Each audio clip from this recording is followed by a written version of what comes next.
Hey out there to everybody. Welcome to this new podcast, What Now? What Next? I'm Thomas, the Dad's divorce coach and certified high performance coach, and I am super excited that you're here presenting this new podcast right here. What now? What next? Listen, we all experience failure, whether it's experience from long ago or recent past. Failure creates a fear in all of us, a fear that we're never going to be successful again, a fear that we'll never reach that goal that we set so long ago or just yesterday, a fear that we'll never find love after separation or divorce, a fear that we're never going to get that promotion, a fear that we'll never be happy. Well, in this show, I'm going to be asking a simple but often avoided question on a regular basis. What now? What's next? Listen, it didn't work as you planned, okay? So what's next? Are you going to let that fear of failure keep you from moving forward, keep you from healing, from continuing the process, from becoming successful, from finding love, from repairing that relationship, from getting that promotion? You can go on and on and on. And we will in this podcast. That's what we're going to be talking about. We're going to be talking about how to turn failure into freedom, how to turn that failure in your past into success in your future.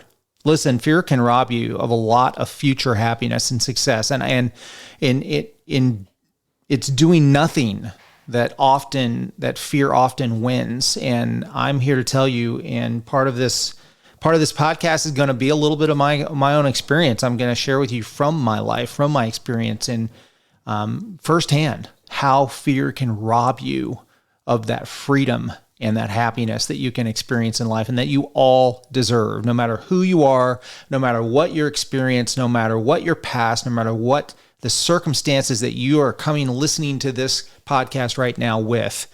Fear often robs you from the freedom that you deserve to experience. And this show is about not letting fear take hold. It's about continuing on. It's about learning and living and mastering the fear and making our own success.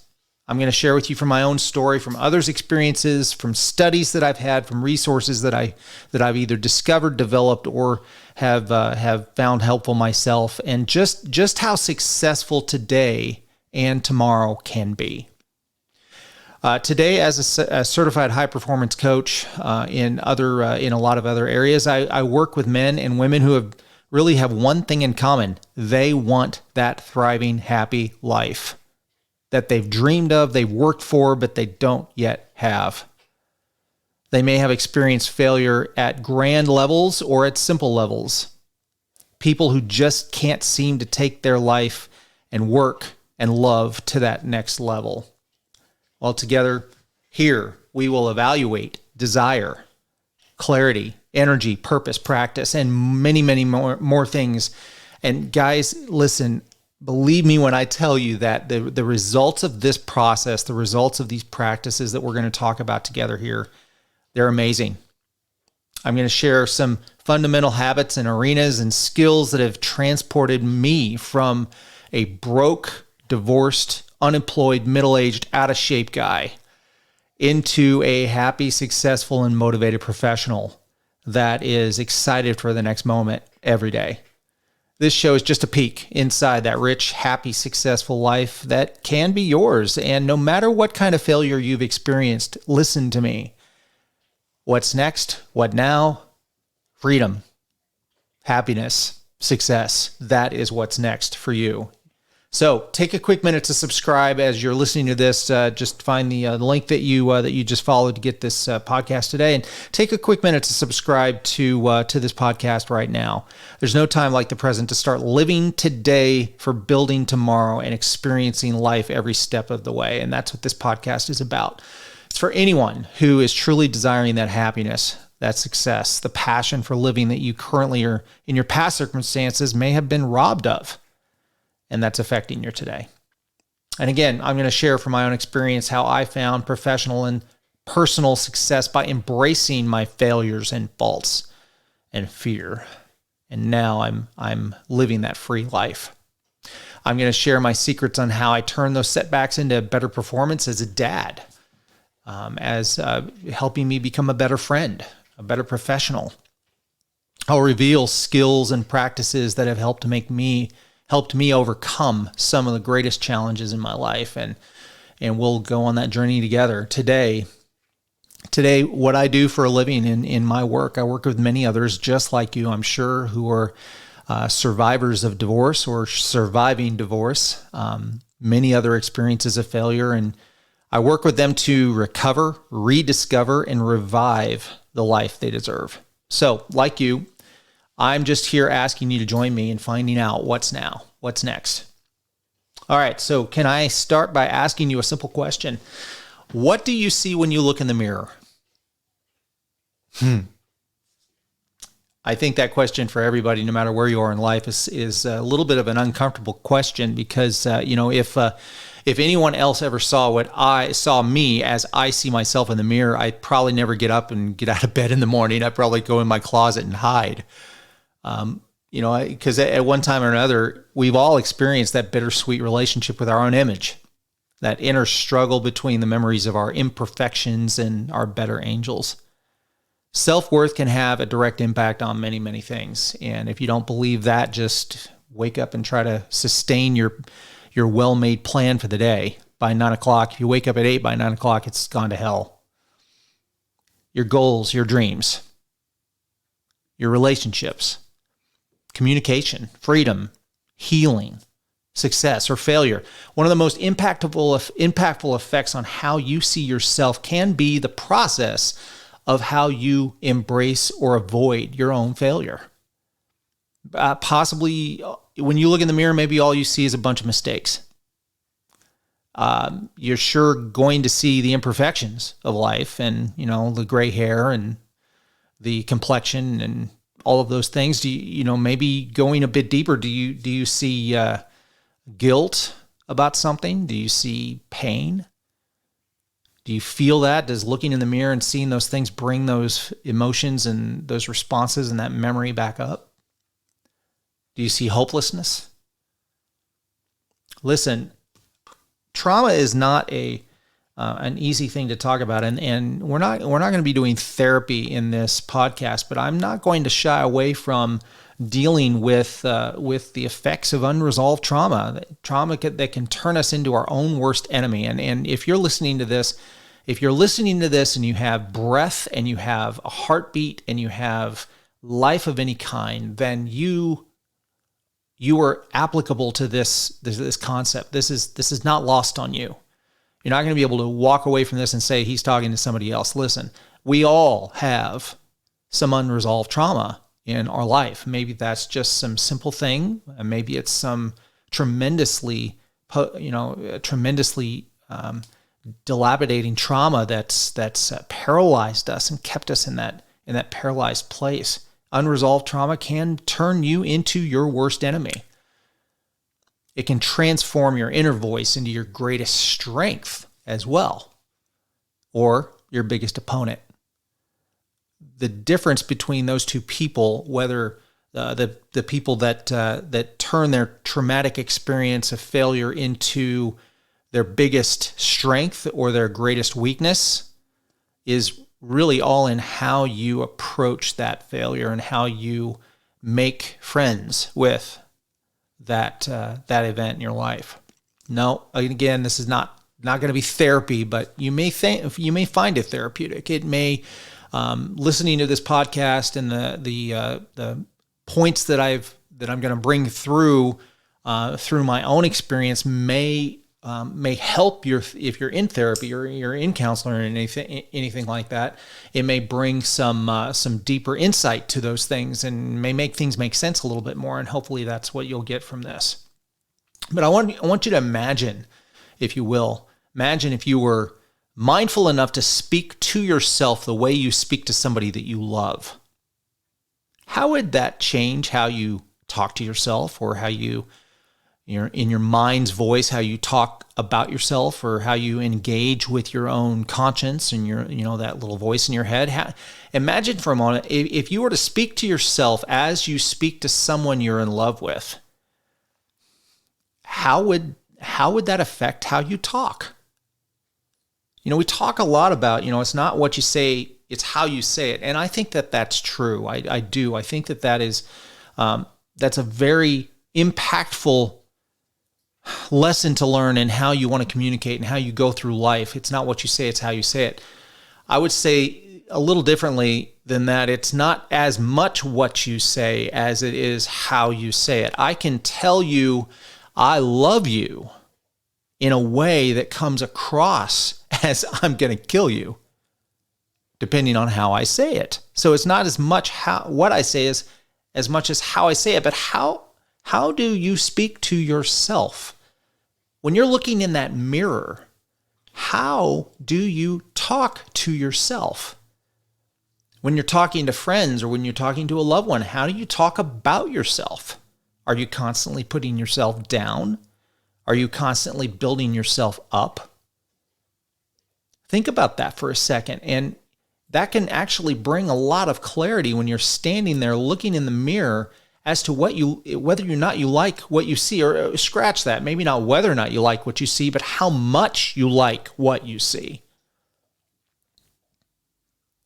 Do you talk to yourself with compassion, with kindness, or do you talk to yourself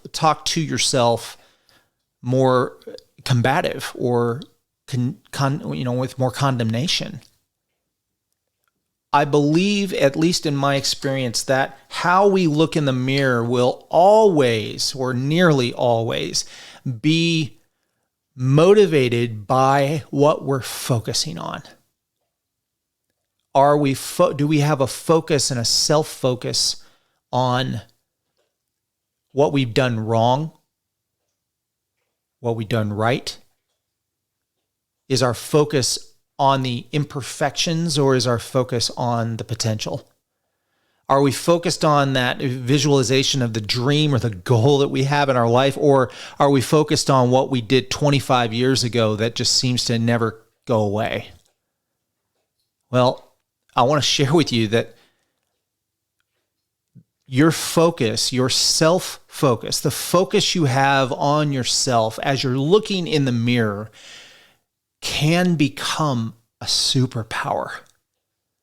It can become as strong as Superman's flight or his vision, or it can become as strong as your biggest superhero. And I use Superman as an example, but just think about it. Think about the greatest superhero in all of fiction, and it can become as strong as that, stronger even. Put another way, the person who can turn a negative into a positive can never be defeated. I'm going to say that again because you need to hear it again. The person who can turn a negative into a positive can never be defeated.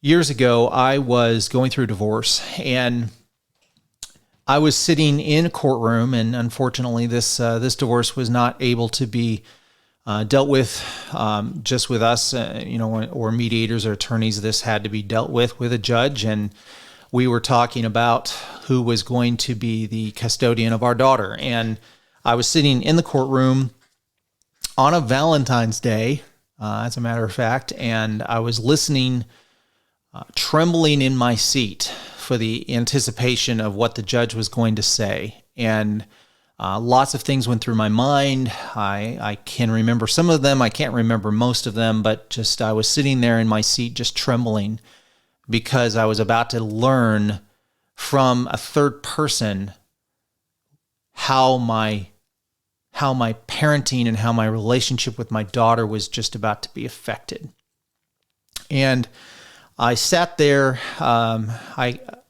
just watching the judge come into the room, standing up to attention, watching him sit down and get comfortable, and sitting back down and just grip. I remember gripping the arms of my chair tightly, imagining that, if you can imagine the blood ceasing to circulate in my going through my my hands. And I remember sitting there and listening to him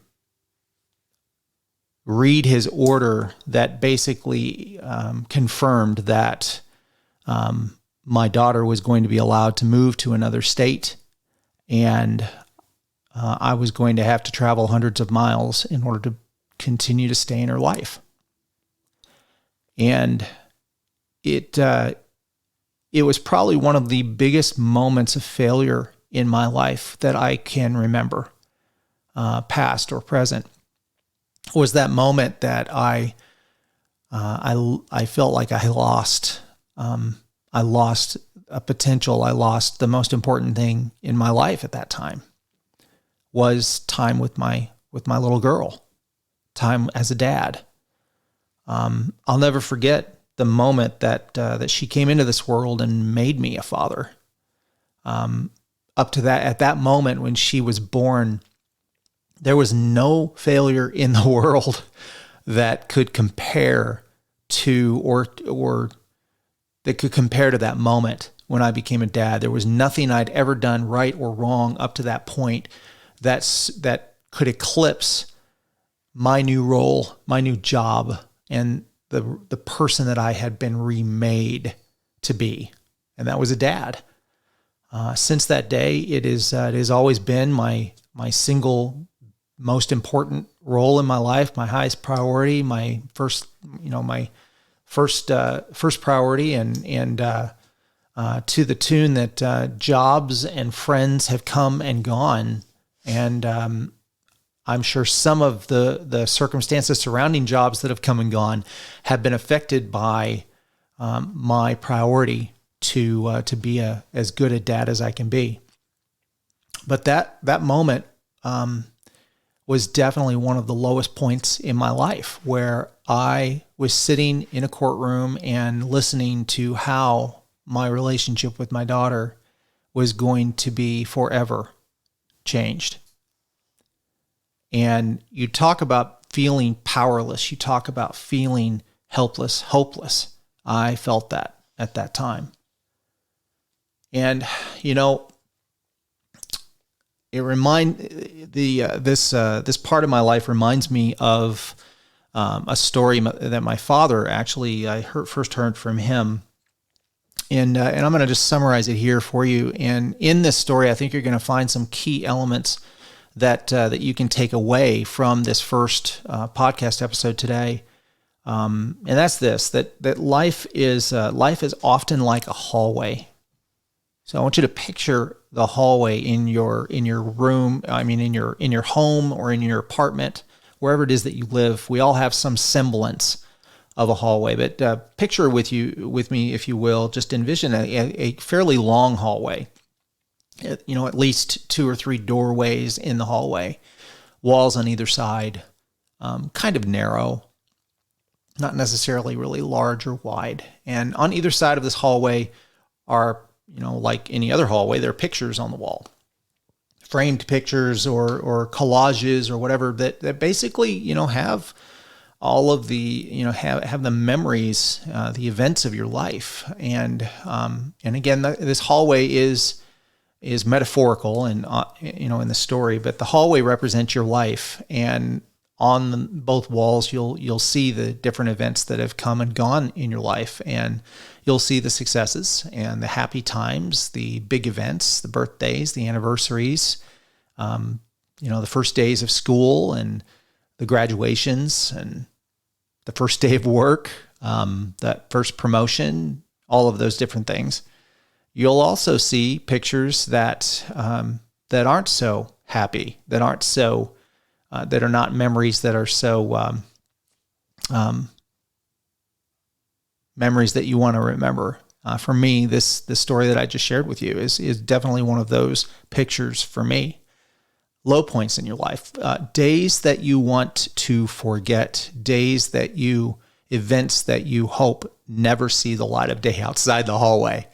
To put it another way in this context, this is a hallway that you probably don't want to allow anybody to walk through. because of that reason.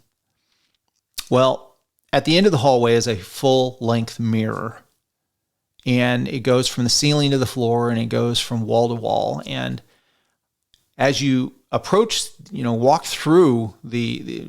down the hallway, and you get closer and closer to this mirror.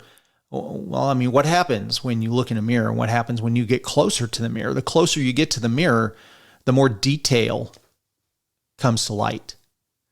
The more detail you see, not only of yourself, but also of the hallway. In fact, if you look into this mirror, you might be able to visualize some of the events and pictures and memories that are hanging on the wall. When you get to the end of this hallway, and the end isn't like the end of life, it's just when you get to this mirror, life is a revolving door, and you're going to be walking and going on this journey until your journey ends. And as long as you do, you're going to have this mirror at the end of the hallway that you can see from any place in the hallway.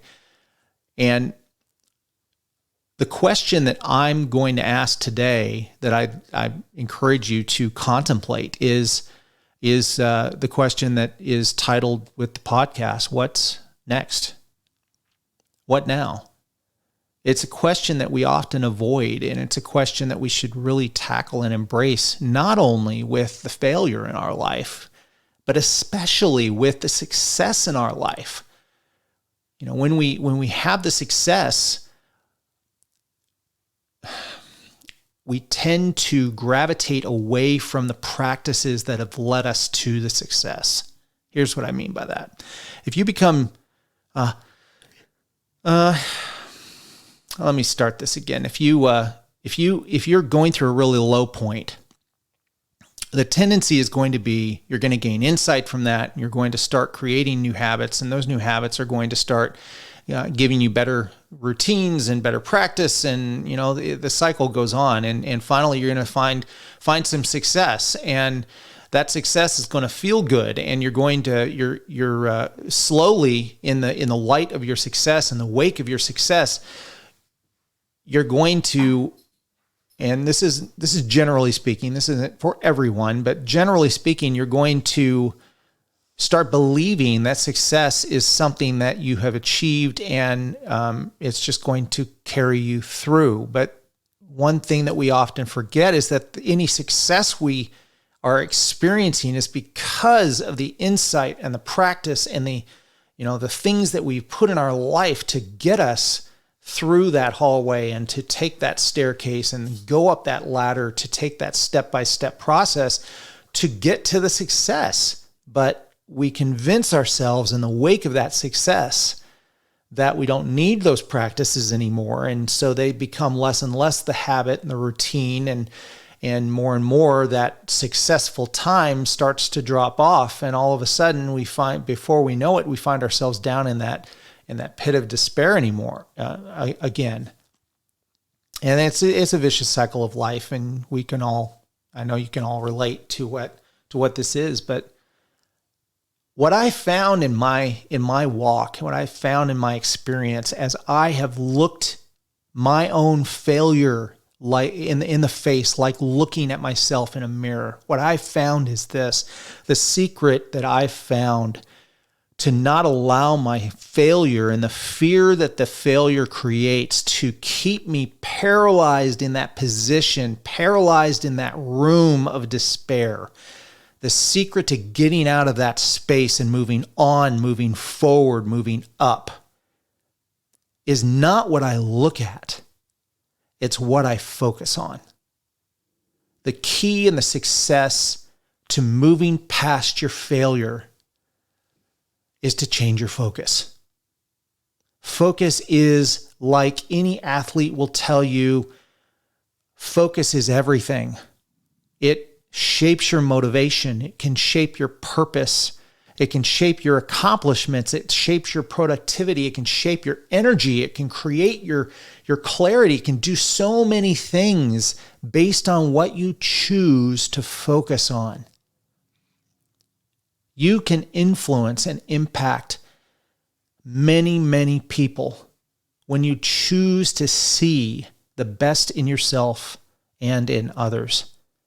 when you choose to focus on the freedom that you've gotten from the failure instead of the fear the failure creates. I know you've experienced failure in your life. I know you have. If you're breathing, you have. Maybe that failure and the fear that comes from it is fresh.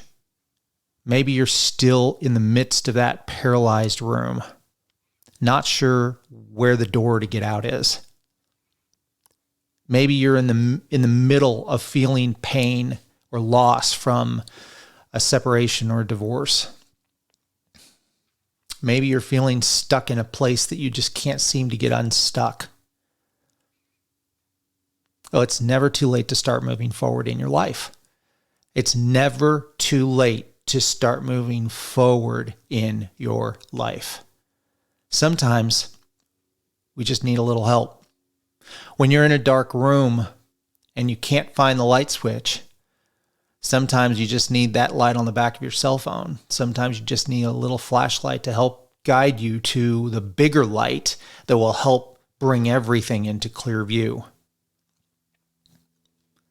Sometimes you just need a couple new practices to put in place. And yes, sometimes you need a whole set of new guidelines to get you off this track that you've built for yourself. But no matter what the circumstance you have, no matter what the circumstance that you bring to this podcast today, no matter where you are currently sitting in life, it's never too late to start moving forward. So don't let that doubt and discouragement block you today from realizing that the life you deserve is yours. You deserve it.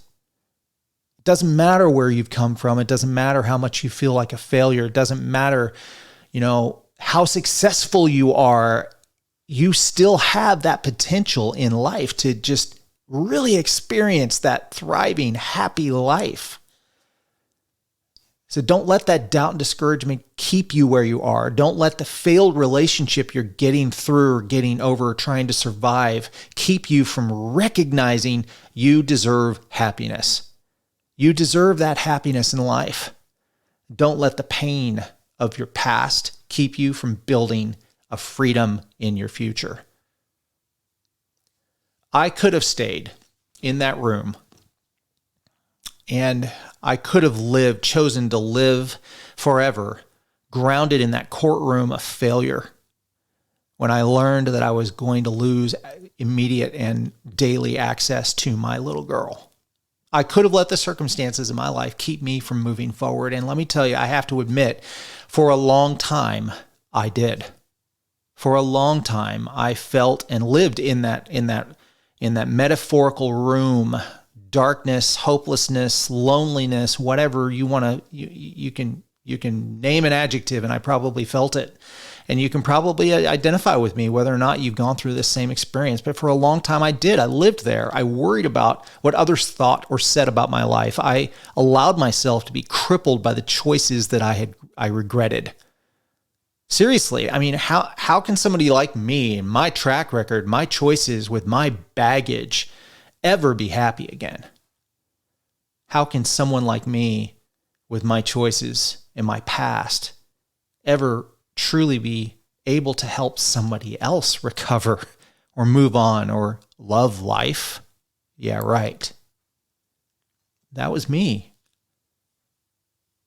Does it sound familiar?